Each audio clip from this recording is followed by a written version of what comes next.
ഇനി നമ്മൾ കടക്കാൻ പോകുന്നത് ഈ തരൂരാണ് താരമോ നേരത്തെ പറഞ്ഞല്ലോ. അപ്പോൾ ആ ഒരു വിഷയത്തിലുള്ള ചില പ്രതികരണങ്ങൾ കൂടി കാണേണ്ടതുണ്ട്. അതായത് കേരള സർക്കാരിനെ പ്രശംസിച്ച ശശി തരൂരിന്റെ നിലപാടിൽ സംയുക്ത പ്രതികരണമാണ് വിവിധ കോണുകളിൽ നിന്നും ഉണ്ടായത്. അതിന് പറഞ്ഞ പോലെ തന്നെ മുഖ്യമന്ത്രിയുടേതാകട്ടെ, അതോടൊപ്പം തന്നെ കോൺഗ്രസ് നേതാക്കളാകട്ടെ, അത്തരത്തിലൊരു ഒരു പ്രതികരണത്തിന്റെ ഒരു കൂട്ട് തന്നെ ആയിരുന്നു ഒരു ദിവസം ഉണ്ടായത്. അപ്പോൾ ഒരു പ്രതികരണങ്ങൾ എന്തൊക്കെയാണെന്ന് കണ്ടുവരാം.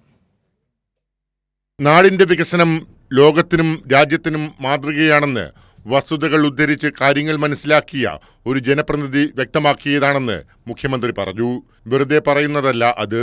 സ്റ്റാർട്ടപ്പുകളുടെ വികാസത്തെക്കുറിച്ചാണ് അക്കമിട്ട് സൂചിപ്പിച്ചതെന്നും മുഖ്യമന്ത്രി പറഞ്ഞു. വസ്തുതകൾ ഉദ്ധരിച്ചുകൊണ്ട് നമ്മുടെ സമൂഹത്തിൻ്റെ മുന്നിൽ ഒരു കാര്യങ്ങൾ വിശദമായി മനസ്സിലാക്കുന്ന ജനപ്രതിനിധി വ്യക്തമാക്കുകയുണ്ടായി.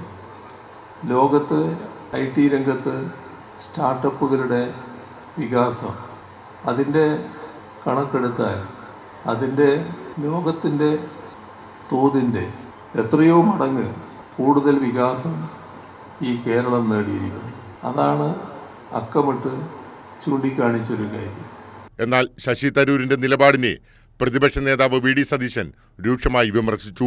ശശി തരൂർ എന്ത് സാഹചര്യത്തിൻ്റെ പുറത്ത്, എന്ത് സ്റ്റാറ്റിസ്റ്റിക്സിൻ്റെ പുറത്താണ് ആ ലേഖനം എഴുതിയതെന്ന് ഞങ്ങൾക്കറിയില്ല. കേരളത്തിന്റെ വ്യാവസായിക വളർച്ചയുടെ വസ്തുത തുറന്നു കാണിക്കാൻ ശശി തരൂരിന്റെ ലേഖനത്തിന് സാധിച്ചുവെന്ന്, ഇതിൽ ശശി തരൂരിനെ അഭിനന്ദിക്കുന്നുവെന്നും CPIM സംസ്ഥാന സെക്രട്ടറി MV ഗോവിന്ദൻ മാസ്റ്റർ പറഞ്ഞു. ശശി തരൂരിന്റെ ഈ പ്രസ്താവന ഒന്നും നടക്കുന്നില്ല എന്ന പ്രതിപക്ഷ നേതാവിൻ്റെയും മഴവിൽ സഖ്യത്തിൻ്റെയും എല്ലാ ധാരണകളെയും പൂർണ്ണമായിട്ട് മാറ്റി ഒരു പുതിയ കേരളത്തിൻ്റെ വളർച്ചയെ ലോകത്തിൻ്റെ മുമ്പിൽ അവതരിപ്പിക്കുന്ന സജീവമായ ഒരു ശ്രമമാണ് ശശി തരൂരിൻ്റെ ഭാഗത്തുണ്ടായിട്ടുള്ളത്. എന്നാൽ ശശി തരൂരിന്റെ ലേഖനം വായിച്ചിട്ടില്ലെന്നായിരുന്നു KPCC അധ്യക്ഷൻ K സുധാകരന്റെ പ്രതികരണം. ലേഖനം പരിശോധിക്കുമെന്നും K സുധാകരൻ പറഞ്ഞു.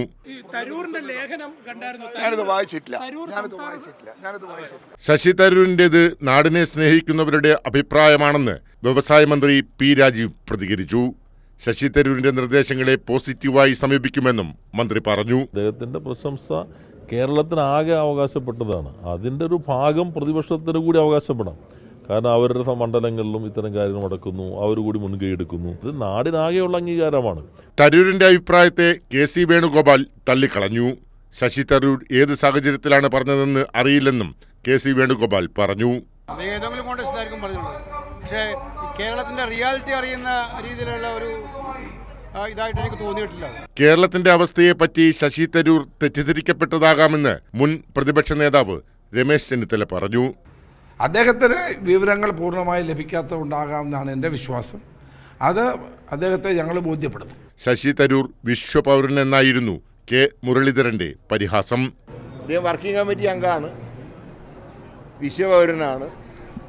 അതുകൊണ്ട് തന്നെ അദ്ദേഹത്തിൻ്റെ ഇതിനെക്കുറിച്ച് എന്നെപ്പോലെ സാധാരണക്കാരൻ അഭിപ്രായം പറയുന്നത് ശരിയാണ്. News desk, Kairali news.